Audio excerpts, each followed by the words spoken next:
Good afternoon, everyone, and welcome to our Family Friday session. My name is Lydia Suit, and I'm a graduate intern for Parent and Family Programs this summer. And I'm so excited that you're all able to join us for our Family Friday on career development and professional engagement. As with our other Family Fridays, the session will begin with a 20 to 25-minute presentation from Kelly O'Shaughnessy and Lisa Randolph in the Office of Career Development and Professional Engagement.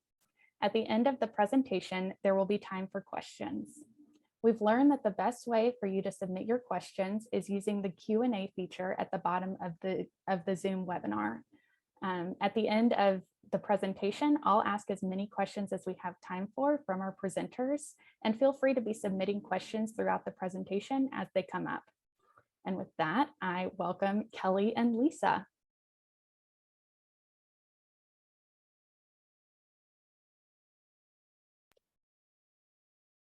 Hi, everyone. Kelly and I are going to speak about the Office of Career Development and Professional Engagement and what we offer for students to get involved with our office.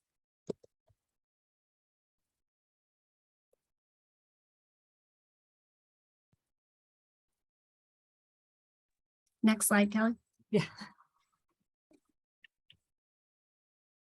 There we go. Sorry, I was clicked on the wrong. We should be good to go now. All right. So this is the mission statement of our office. And I think some of the key components are that we partner with students in order to help them with their career development and help them to tell their professional stories. We help with everything from how do I write a resume to I don't know what I want to be when I grow up. And we're going to speak to several of those areas throughout the presentation.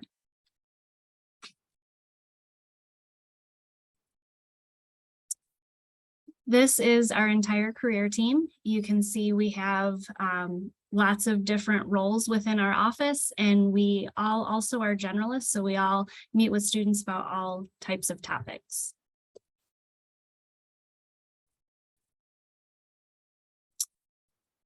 This is a piece of our President's Vision 2026, and you'll see here that creating meaningful pathways for career success was a key component of this. And part of that includes expanding internship and applied learning funding so that more students are able to participate in applied learning experiences.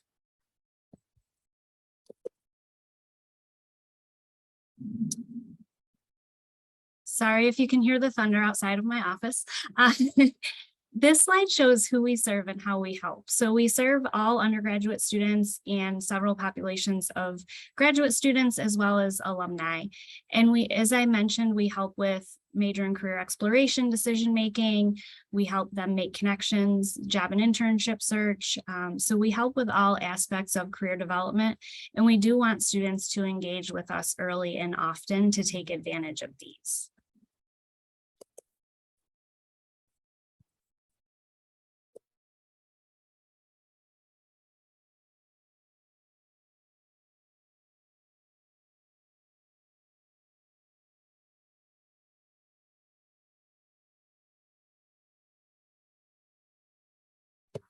Sorry, guys, my menu kept disappearing. Thank you, Lisa, for getting us started with a great overview of our office. And just know that that is just scratching the surface of all that we do. We're going to dig in specifically on exploring careers, our industry communities model, and getting experience for today's session. So when it comes to exploring careers for William & Mary students, we tend to work off of this model, knowing that career exploration is a cyclical process without any designated start or finish. We're always working with students based on what's next for them, not necessarily what they're going to retire as, since we are a lifelong resource, as Lisa mentioned, to alumni as well. And we encourage lifelong engagement with our alumni, with current students. And this is something that students and alumni can enter into this process really at any stage. But with new students, we like to make sure that they've either explored some areas and then start getting experience in those areas to test it out. Knowing that at its very base level, if you break down job decision or if you break down career decision making, it can really break down to job function or what skills do you actually want to use daily And then what industry do you want to be a part of, or type of organization do you want to be working within each day? So we work with students learning to assess themselves, and we focus on the VIPs, the values, interests, personality, and skills, as they discover options that they want to prioritize and narrow down to, building experience on campus and off, and then prioritizing their goals for what they want to pursue next. The reason we focus so much on industry within our work is because 93% of employers are not even looking at your student's major when they're looking to hire them. The industries that do tend to care about a student's academic major can be narrowed down to education and accounting mostly. You want to make sure that you've majored in what you're going to teach, and accounting to be ready for the CPA exam. But outside of that, we find that employers are open to all majors and are really more interested in why someone wants to be part of their organization. And so with this, we really focus in on industry. We know that a student's major is going to provide a perspective that they can take into any career they want to pursue. Some of my favorite examples include a student who self-designed a major in storytelling and then went to medical school and used that to his advantage as an applicant. Another alum who worked in video production for the NBA was a philosophy major, and it also found ways that connected ethics to the work he was doing in video production, with airing on national television. And so all of this is the mindset that we try to help students use when exploring their options. That no one major is going to dictate your career path and limit your options or guarantee your options.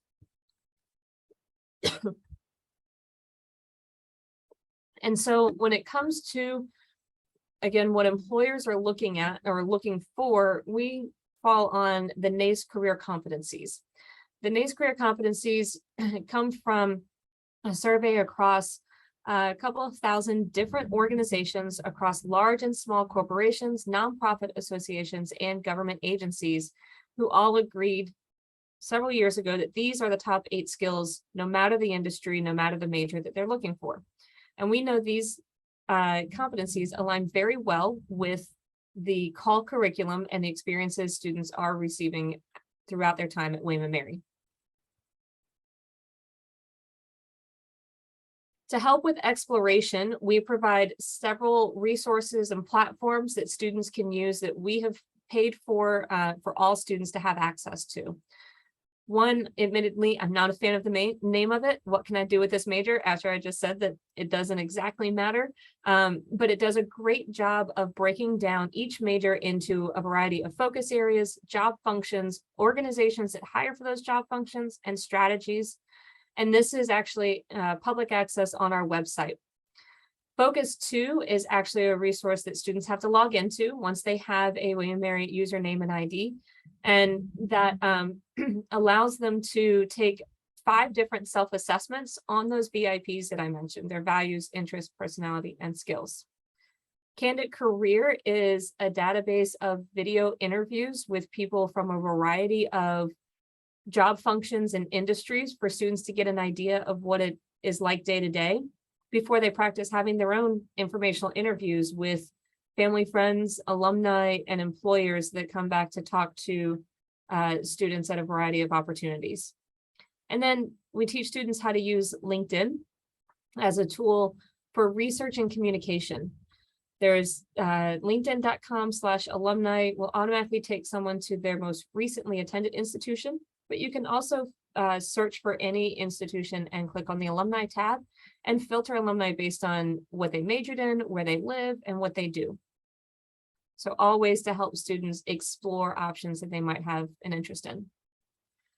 With more structure, we actually provide a program called MACE, that stands for My Active Career Exploration. This is offered every semester to freshmen and sophomores, and we tend to have anywhere from 20 to 40 students participate each semester. It's not for academic credit, and it takes place for an hour and a half a week for 6 weeks. And this picture shows you actually on the last day, students working on their possible lives map and their 3-semester plan. So every student who participates in MACE learns how to research career options based on those focus to assessments and their VIPs. And every student creates a 3-semester plan for what they would like to test out over the next 3 semesters of different industries they'd like to learn more about. Some other programs that we provide that are a little bit newer and less on the exploration piece and more on the professional development. We have the Professional Development Academy that is offered every winter break, and it's a 3-day virtual conference. And it's something that's set up that the same student can attend multiple years in a row because the speakers are different every year. And the speakers tend to be alumni and parent collaborations. Whereas Career Readiness Foundations is something that is completely self-paced throughout it with access to it for a month. And it's offered 4 times a year. Students get a workbook version online of our resources on resume, cover letter, LinkedIn, and interviewing, and then actually receive feedback on drafts, but they never have to come in. They can simply get a first look at each of their materials. Moving on from our exploration strategies and resources to our industry communities. As I mentioned earlier, we focus on an industry community model, and we have advisors who focus on each industry area as experts. And they pull from faculty, employers and graduate school programs, parents and family members, and alumni to help build a network within each industry to come up with a variety of programming that is including workshops, meetups, which are simply informal chat about someone's career path.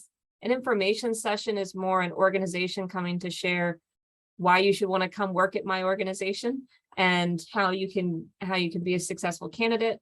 We do industry specific panels and everything from public service careers to public health to financial panels.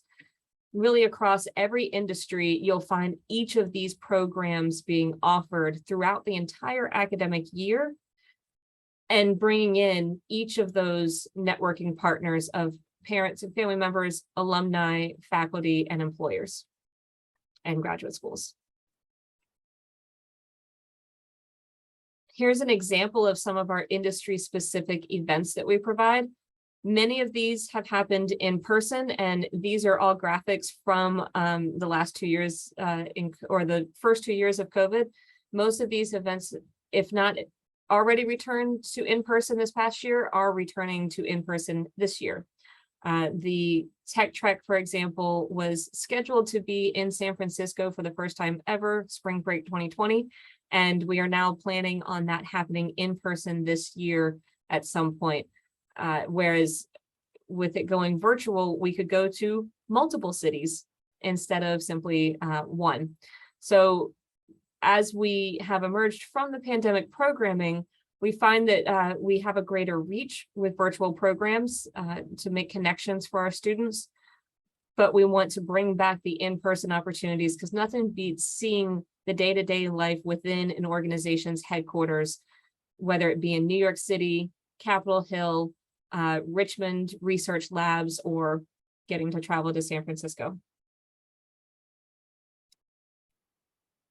So you might be wondering, how do students keep up with all that we're doing? Because we have a lot of different types of programming. These 3 newsletters go to all students, well, all students without having to sign up for them, in the sense that Career Conversations goes out every Sunday. Many of your students have already been receiving our summer editions, which go out once a month in the summer.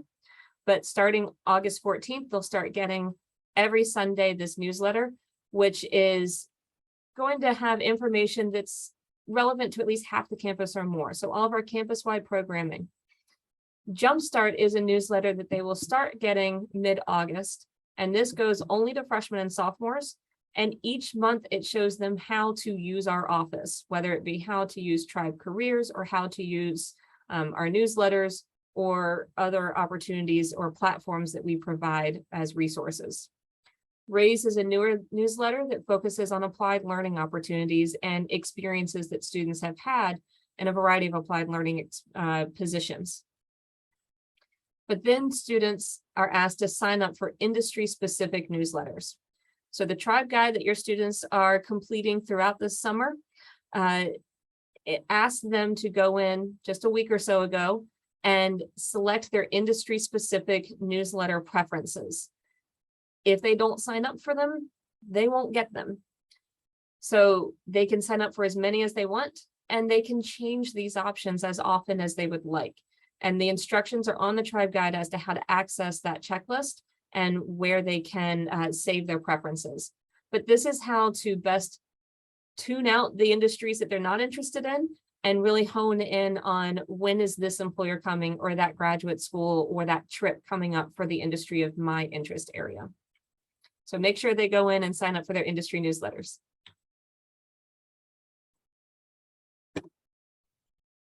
There are many ways for students to get experience while they're during their William and Mary time, their time at William and Mary, in addition to their coursework.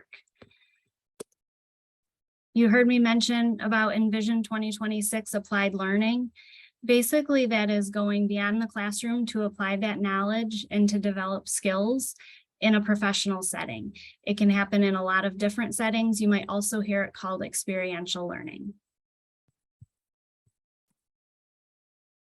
There are a lot of benefits to experience or applied learning.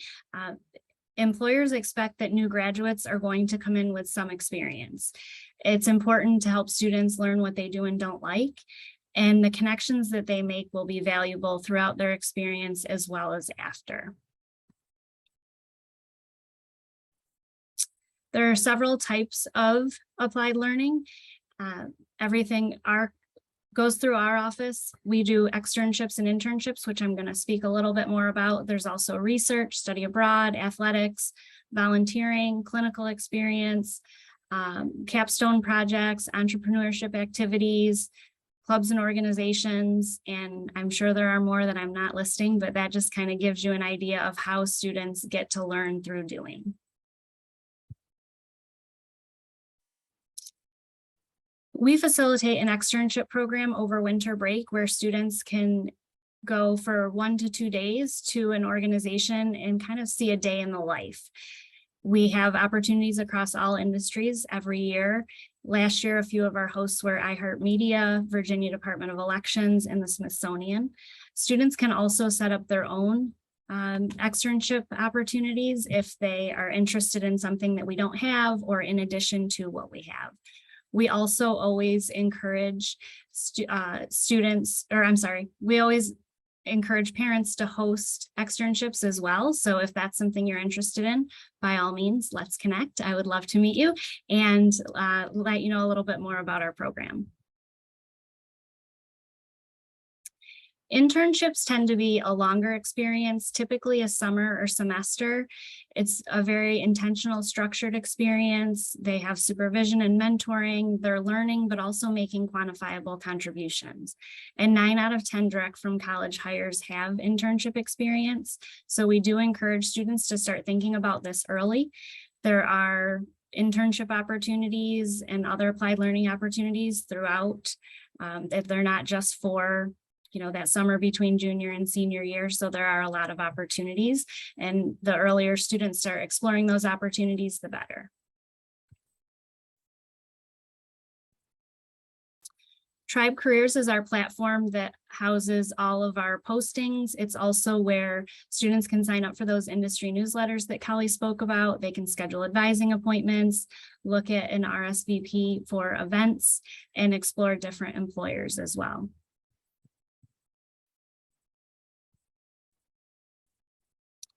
This is a list of our annual recruiting events. As you can see, they cross all industry areas, and some happen each semester, some just happen in the fall or just in the spring, but lots of opportunities for students to engage with recruiters in different areas of interest. Students are always developing and maintaining relationships, and while the term networking can feel really intimidating, it ultimately boils down to relationships, and we facilitate a lot of opportunities for students to grow their networks and learn about different career paths and experiences, as well as helping them think about who they already know as part of their network.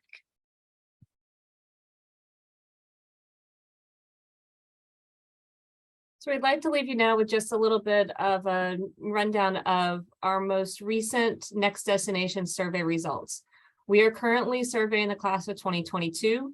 We've completed the 2021 survey, but we're still waiting on the pretty graphics for that. And so we have data from the class of 2020 to share with you. And this is all active on our website as well as archives from the last, I believe, 5 years.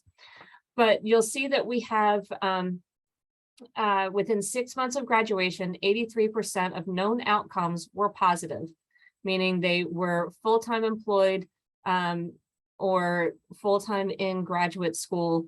And over 90% of them say that what they were doing after graduation, either very well or somewhat well aligned with their goals for after graduation. And this is with a 79% knowledge rate of the class of 2020. And the national average is a 65% knowledge rate. So we've got a pretty good idea of where the majority of our graduates have gone. And when asked for our top employers, what I'd like to actually point out to you is that the class of 2020, if you take out the, I believe about 30% that went straight into graduate school, they were hired by 371 different organizations. And that is really a big pride point, that we're not dependent on any one employer to hire a large chunk of our students. They have one bad year, that's a lot of students that are out of an opportunity right there. But also, it's not determining where our students get to go based on where alumni have gone. Our graduates can really go wherever they'd like. And along with that, they go all over the world for opportunities. So the class of 2020 represented across every continent, just about. We have had people in Australia, but just not that year. So as Lisa mentioned at one point, we want your students to know that they can engage early and often. They've already started hearing from us through newsletters and part of the Tribe Guide. We'll get to meet every single one of them throughout orientation, through a career exploration exercise and a tour of our building. And then they can come back as often as they'd like from then, whether it be to explore what they want to do or start getting experience in what they've already narrowed down to.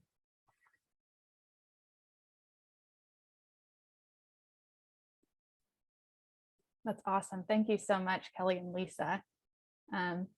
So we have had a couple questions come in, if y'all are ready for questions. So the first one that I'm seeing, say we have a student who comes into college and they have a good sense of what they want to do. But then maybe after their first semester or after a few semesters, they're having a moment like, wow, I don't know if this is what I want to do as my next step or for the rest of my life. What would you recommend as resources that they can turn to? That's a great question, because that is a common experience. And to their advantage, they're not allowed to declare a major. And so they're, from the start, not allowed to connect their career and major at the same time. I mean, it absolutely can align, but the idea of, I had one thing set in mind, and now I don't think that's what I want to do anymore. A lot of times, a good place to start is an appointment with one of the career advisors, because we'll talk them through, what was it that drew you to that industry in the first place, and show them how to use the assessment tools and the research platforms that we have. But here's how you can look to see things that might be similar based on the skill that you would be using, or based on an industry or a value. So we try to break it down to, what are those things that drew you to it in the first place? And what's now making you decide, I don't think I like that piece of it, to help them transition to other options and other thoughts to explore.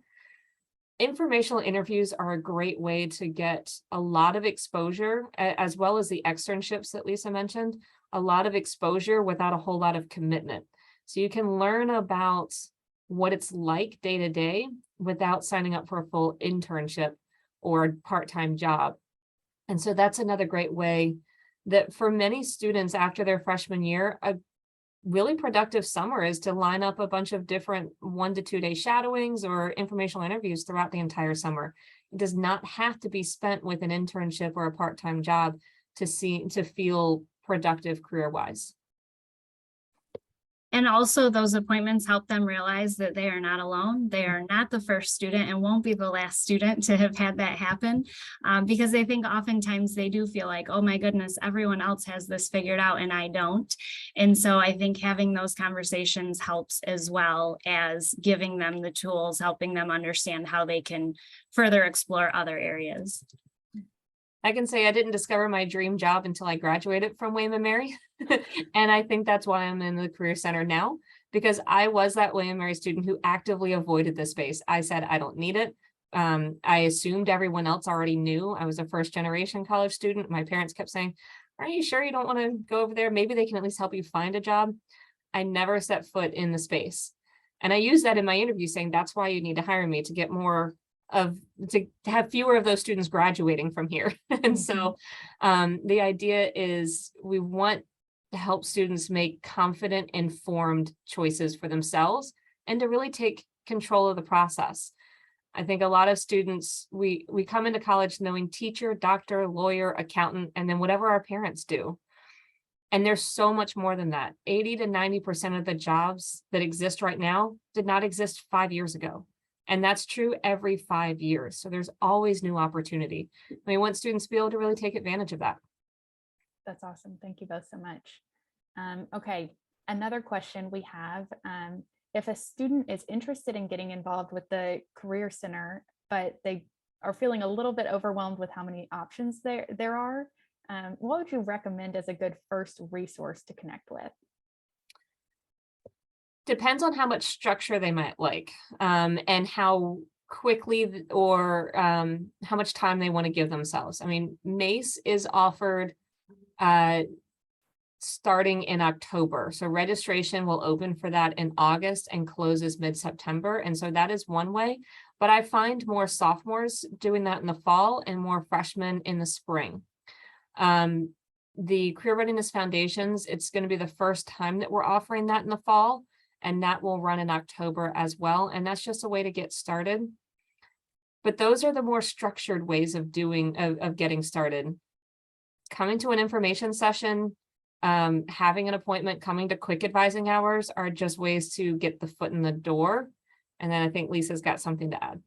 I was going to say an advising appointment. And I think what's most important for you all to know is that your student doesn't need to know what they are coming for. Some of our best appointments, when we ask what brings you in, they say, I don't know, I heard at orientation I was supposed to do this thing. So, you know, those can lead to really great conversations. And so to help them to not be intimidated if they don't know what they want to do or don't even know where they're supposed to start. That's what we're here for. And that's what we love to do, is helping them through that journey. That's great. And I think that's a really helpful distinction between the level of structure that a student is interested in. So you have options for students who want something very personalized, unstructured, and then these more structured experiences. That's great. Okay, is there a formal process to investigate on-campus research opportunities, and how would the Office of Career Development help with that? New this past year, they are posted in Tribe Careers. So we're really excited about that, to have a central place for students to be able to find those opportunities. They should also start having those conversations with their faculty members early in their college career so that they can figure out ways to be able to plug in. And as we mentioned earlier with the different industry models, Don Snyder is our advisor who focuses on STEM careers. And traditionally in the fall, he'll host a panel of what I wish I'd known, how to get research on campus. And it's usually a panel of students sharing advice on what they wish they had known about how to get that experience. So upperclassmen sharing with newer students how to get started with that. Great. So what is the normal application window for internships next summer, and when would you recommend freshmen start looking for those opportunities? It depends. It depends on industry. And also, as I mentioned, there are opportunities for rising sophomores to do internships. There are also a lot of internships that are not available to them, but a lot of organizations offer kind of preview sessions or a week to 2 weeks of programming over the summer that's specifically geared toward freshmen and sophomores. And so I think starting, and of course it depends on industry as well. In finance and consulting, they're already recruiting for summer 2023. If you're looking for something in the creative field, they're probably not going to be recruiting until the spring semester. So some of it depends on that as well. What I always encourage students to do is start to make a list of target organizations and be checking their websites to see, do they have information on there about their typical recruitment cycle? If they have a big internship program, often the answer is yes, they will have that information available. Yeah, we'll usually just have outdated deadlines. Well, sometimes they'll say we typically fall applications are due at, whenever, and have dates that are similar each year. Mhm. That's great. For parents who are curious about ways that they could partner with the Office of Career Development, are there options for parents who want to help the next generation get connected to certain careers? Yes, 100%. As I mentioned, if they're interested in hosting externships, I would be the person to connect with. If they're interested in getting involved in any way, really they can connect with me or Kelly. We can get them plugged in with the most appropriate people. We have our industry advisors tend to have meetups where professionals talk about their career path and what they do. As Kelly mentioned, there are info sessions where employers are speaking about opportunities that they have available, but there's lots of ways to get plugged in. I know Don, our STEM advisor, had some volunteers help out with medical mock interviews a couple of years ago. So there's lots of ways, and we're happy to speak to anyone about how they might see themselves getting engaged as well, because we're definitely open to new ideas and new ways to collaborate. Yeah, many of our newer over the last few years employer opportunities have been from a parent saying, well, why doesn't my company hire here? Well, why don't they? Come on. and so a lot of that is in a more formal way, getting the HR department in touch with our employer engagement team. So that is, if you connect with either of us, we can get that started. Awesome. So for students who are curious about a career that is likely going to require a master's or PhD, how would they go about networking with William and Mary professors, researchers, other William and Mary academic connections? What would that look like? So a good thing to know is that part of, if you didn't see it on our annual events page, we do host a graduate and professional school fair every year. And students have sometimes thought that that was a fair for students who wanted to work at graduate schools.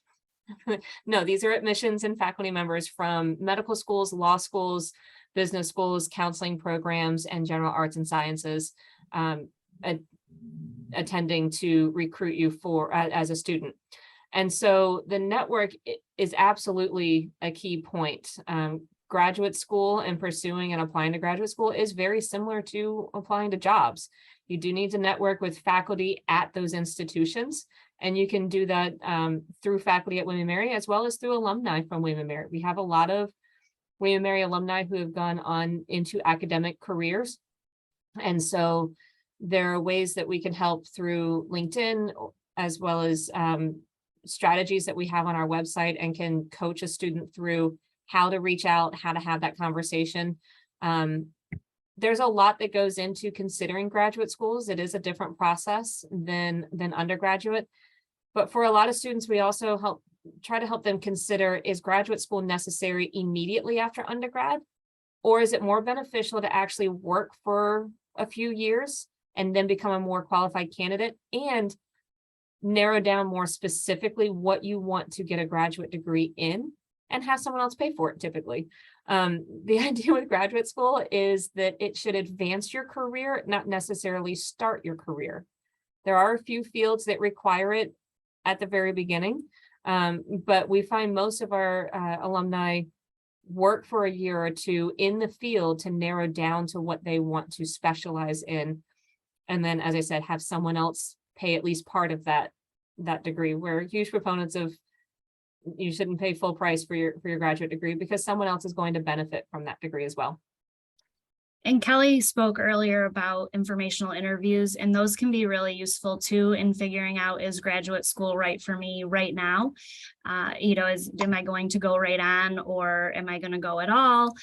Those kinds of questions, and learning from what were people's experiences. We meet with a lot of students who are looking to get some additional experience for a year or two in between. And so we can help them explore what other William and Mary students have done that, and where they've had those experiences as well. And what we don't want is students at junior or senior year thinking, well, I don't know what I want to do, so I'm just going to go to graduate school and figure it out there. It's a very expensive way to delay a decision.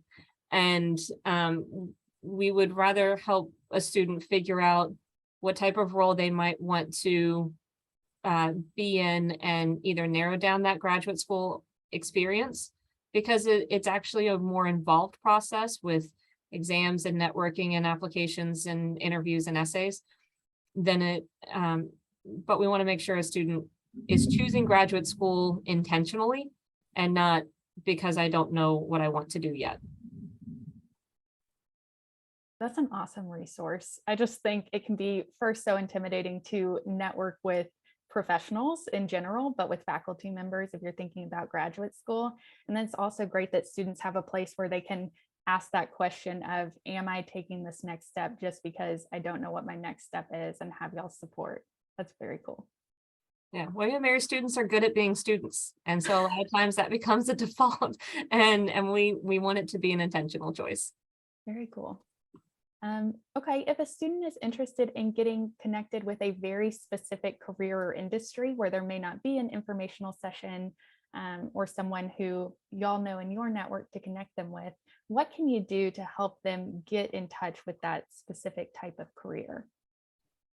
Typically, the first thing we suggest is checking out the alumni feature on LinkedIn, because no matter how very specific something might seem and obscure something might seem, chances are you're going to find somebody there that is doing it or has done it. Sometimes I'm like, please let me find somebody that is in this, because I've never even heard of this field before. And almost always you can find somebody that's either doing that or doing something adjacent to that, that maybe can then get you in contact with someone who is doing what you're looking for. One of my favorite examples of this is I was helping a student who was going to be traveling abroad in Pakistan over the summer with family. And at the time we had 6 alumni living in Pakistan. 2 of those alumni were doing what he wanted to do, which was international educational development.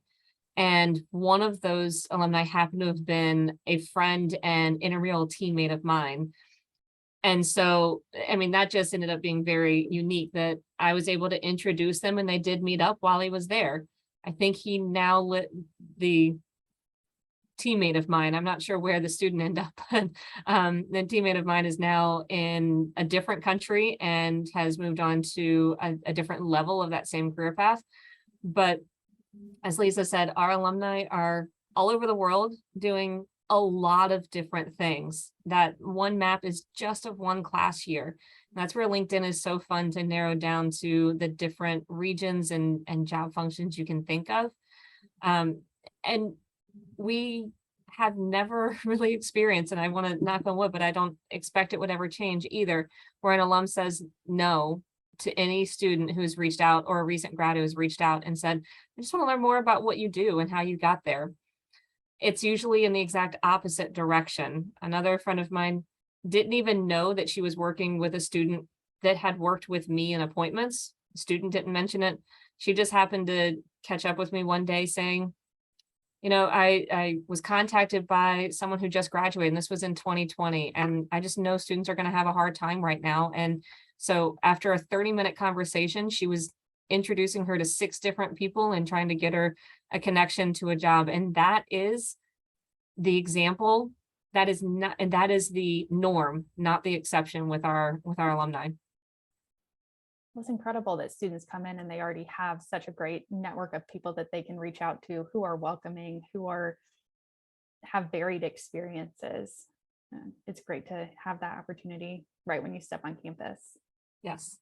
So it looks like we don't have any more questions right now in the Q&A feature. But to anyone who's attending, who's been sitting on a question, go ahead and put it in there. We do have about 15 minutes left. And There is one in the chat. Oh, It's very specific to marine biology. oh, go for it. But I think we've covered some of this, the idea of what's the right path with BS, master's to VIMS or PhD. And I think that's a conversation. It really depends on what type of role somebody would want to do within marine biology. Some are going to benefit from a graduate degree, others not necessarily, or at least not right away. And so making sure the student signs up for the STEM Careers newsletter and gets connected with Don to get started with it. This is a prime example of a student coming in thinking, I already have narrowed down to what I really want to get started with. We want them getting experience in that area and make sure that they're getting the opportunity to get into it and really try it out and start building their network right away. They don't have to wait until that internship or the graduate school applications to start figuring that out, because then they can be ready for those more informed choices. If yes, graduate school is right for me right away, they can be ready for that. So I think signing up for that newsletter. Don also has a Blackboard resource site that the student can reach out and ask to be added to. And I think Kelly mentioned earlier in the presentation about Candid Careers, but that's a great resource for students to watch recorded, very short, a couple 2 to 3 minute videos of people talking about what they do in their different roles. That can be a great way to explore kind of how people got to where they are as well. I'm so glad you saw that question, Kelly. And I really think it highlights how individual some of these decisions can be and how important it can be to talk it out with someone and figure out what is the appropriate path for what they're looking for. So while we are waiting for more questions, I want to give you both a little bit more time if there is anything that you think it's especially important for parents to be thinking about, for students to be thinking about as they come in for their first year. I think I would say it goes by super fast. And so really just being intentional about getting those experiences, making those connections is really important. Not that they have to do everything on day one, but just to be keeping it kind of top of mind so that they are able to take advantage of all the incredible resources that are available to them. And we have been fairly intentional about not having a 4-year checklist plan of what you should be doing each year. We focus on that cycle process because students can enter that at any level. And what we want is students engaging wherever is appropriate for them as soon as they get here. So rather than telling freshmen, okay, you need to start putting together your resume or maybe taking some assessments. If a student comes in, we had one student who worked in our office for our marketing team as an incoming freshman, already had a graphic design portfolio from her high school experience because she just had that passion for that skill set and had taught herself many of those things and had already had an internship coming in. Not saying that that is expected, but when that does happen, we don't want a student to think that we're an obsolete resource because we're trying to make them start where they've already been. And so it's if you're looking for that 4-year plan that I know many college career centers do provide, we very intentionally do not have that for many reasons. And so we want your students to engage as soon as they get here at whatever stage they are in. There is another question in the chat about daughter wants to be a mental health therapist, get MSW, any thoughts or suggestions?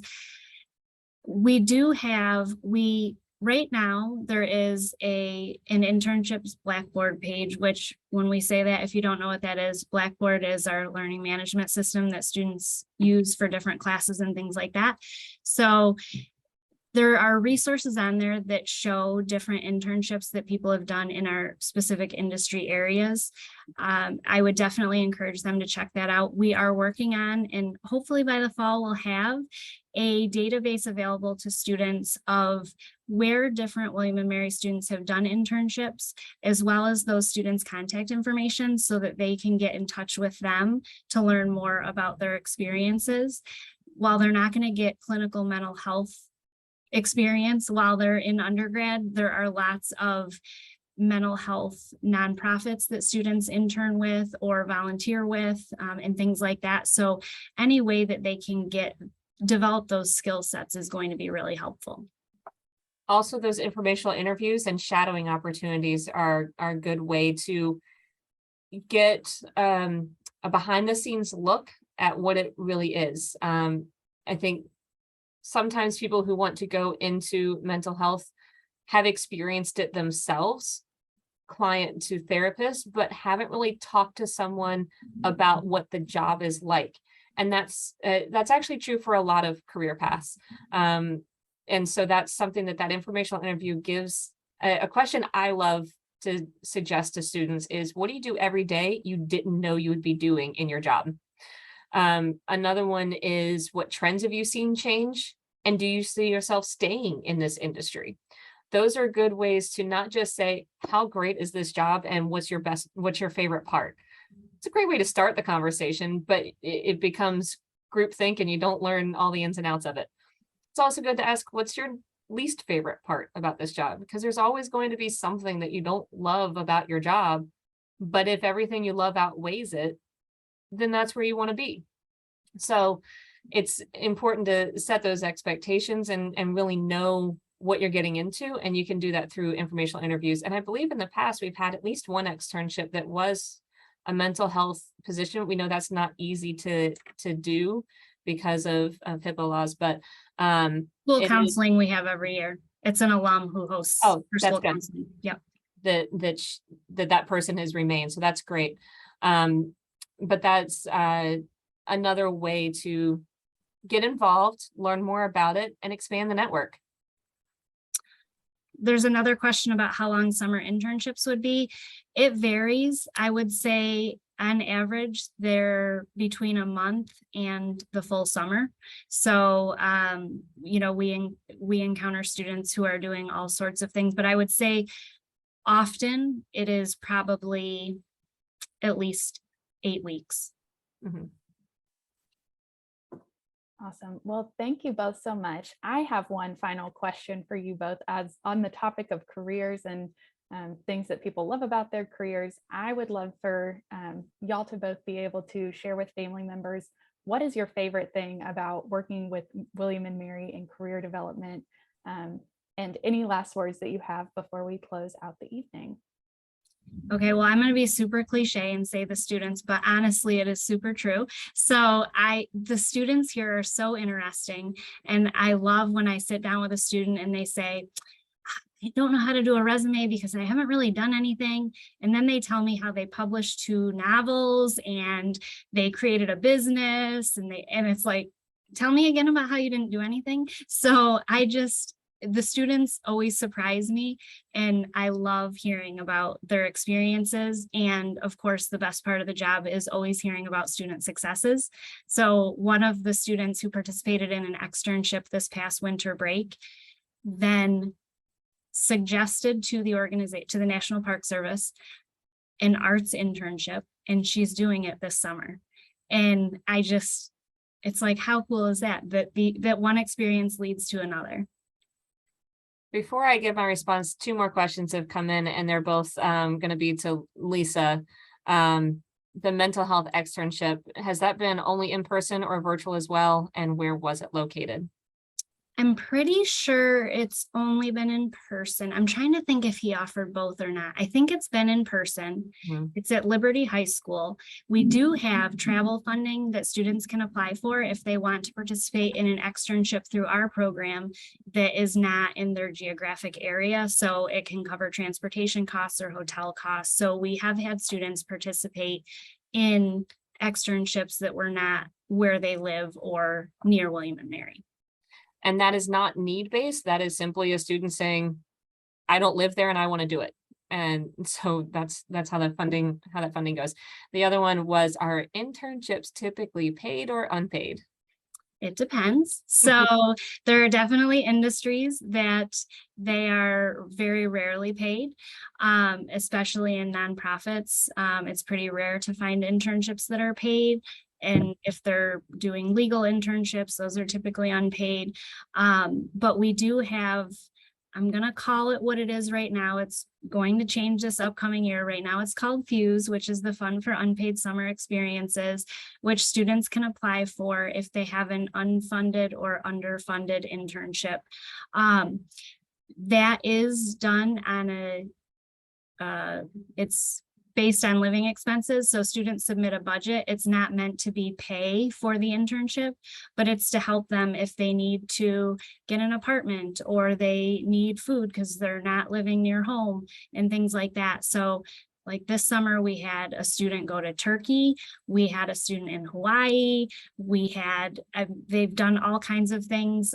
We had one with a public defender's office. So there is that opportunity. And as I mentioned with Vision 2026, we are going to be expanding those opportunities for students to get funding, which is why it's probably not going to be called what I just called it, but I don't know what it will be called. So that's what we're going to call it for now.